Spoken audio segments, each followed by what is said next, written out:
السلام عليكم طلاب. طبعا حاليا بهذا الوقت اكو خبر جديد الكل درت به، وهو انه مؤسس تليجرام اعتقلوه، وحاليا هواي طلاب وهواي اهالي خايفين بانه ينغلق هذا التطبيق. فان شاء الله راح نسولف عن هذا الموضوع بهاي الحلقه، من ناحيه هل هذا التطبيق فعلا راح ينغلق مثل العام توقف لمده 15 يوم، هل ما راح ينغلق، وايضا مناشده بخصوص هذا الموضوع كل شيء يصير، وراح تتعرف عن كل شيء من خلال هاي الحلقه ان شاء الله. مبدئيا هو مؤسس تليجرام يعني الاصلي نفسه اعتقلوه، لقوه بمطار باريس واعتقلوه، وهواي طلاب وهواي اهالي خايفين بانه ينغلق هذا التطبيق. اول شغله هذا التطبيق ان شاء الله ما راح ينغلق، اخذوها من عندي، وحتى لو انغلق ياخذ له ايام وينفتح، يعني ما راح ينغلق للابد. واني يعني من وجهه نظري واحتمال جدا كبير يوصل 80% 90% ان شاء الله هذا التطبيق ما راح ينغلق، لان هذا التطبيق الطالب جدا يحتاجه. وبالاضافه الى ذلك راح اسوي مناشده بخصوص هذا الموضوع، هو ان شاء الله ما راح ينغلق، اخذوها مني بس للاحتياط، حتى ان شاء الله بركة تسمعون هاي المناشده ويكون يعني يطبق وما ينغلق.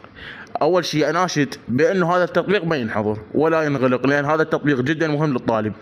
اهم شيء بحياه الطالب هو هذا التطبيق، لان عندك ملفات PDF ترسل بالتليجرام وتقدر تطب وتشوفها، مثلا كتب، ملازم، ملخصات، شروحات، وهاي الامور يدزوها لك على شكل PDF. وتطبيق تليجرام يدعم يدعم PDF، فمن هاي الناحيه الطالب جدا جدا راح يستفاد من هذا التطبيق. هاي الشغله الاولى. الشغله الثانيه ايش راح يصير؟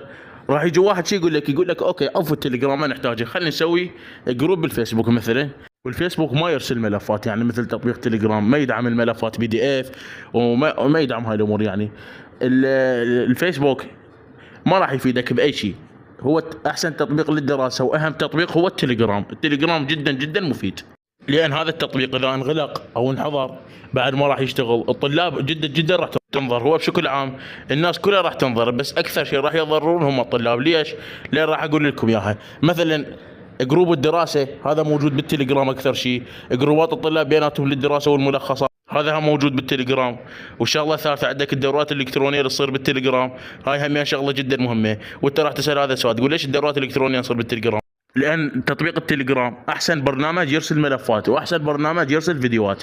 الملفات مثل ما قلت لك سابقا اللي هي PDF او كتب او ملازم او ملخصات او شروحات، ومن هاي الناحيه. وشغله رابعه وهي تعتبر اهم شغله، ينشرون به جميع النتائج الوزاريه ولجميع الادوار، سواء سادس ابتدائي، ثالث متوسط، سادس اعدادي، كل النتائج راح ينشروها على التليجرام.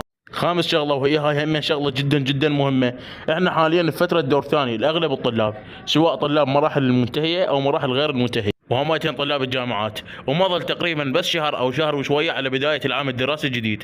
فمستحيل يبدا عام دراسي جديد ومن دون تطبيق التليجرام، هاي شغله جدا مستحيله. ليش مستحيله؟ لان هذا البرنامج مثل ما قلت لكم اهم شيء بيه اللي اكثر الطلاب تحتاجه، او كل الطلاب مو اكثريتهم، اللي هو الملفات اللي يرسلها بدقه جدا جدا عاليه وواضحه، وهمتين يرسلها بسرعه. والملفات اقصد سواء PDF او فيديوهات او صور او من هاي الناحيه يعني. وهمتين تطبيق جدا مميز وجدا حلو. ليش؟ لان عندك انت مثلا تريد تنظم القناه معينه، هاي القناه اللي تريد تنظمها يجي واحد مثلا صديقك او اي واحد يرسل لك معرف القناه او رابطها، وانت تدوس على هذا المعرف او على هذا الرابط، وبكل سهوله تقدر تنضم للقناه او هذا الجروب بشكل عام. وبالاساس عندكم هذا التطبيق من كنا بزمن كورونا بسنه 2020 21 يعني بذني السنتين اللي مرينا بينهم بوقت كورونا، من كان التعليم او كانت الدراسه الالكترونيه كل الاعتماد وكل الارسال كان على تطبيق التليجرام. فمو مال واحد يجي يحذفه من هسه او يغلقه، لان تطبيق جدا جدا مهم للطالب. وبما انه احنا حاليا في فتره دور ثاني، واكو حاليا اغلب الطلاب مسجلين دورات الكترونيه او دورات للخصوص وهاي الامور، وتطبيق التليجرام لا سامح الله اذا انحضر شو تسوي؟ عندي لك برنامجين اثنين، اذا لا سامح الله انغلق هذا التطبيق استخدمهن، نزلهن واستخدم واحد من عندهن، شوف وياه هو اللي يلائمك اكثر نزله وان شاء الله تستفاد من عنده. اول برنامج هو سايفون، وثاني برنامج عندك واحد مكرر 4 مرات، يعني 1 1 1 1. ولهنا نوصل لنهايه الفيديو، وكل توفيق ان شاء الله. لا تنسون تشتركون بالقناه، واشوفكم ان شاء الله في فيديو ثاني، ومع السلامه.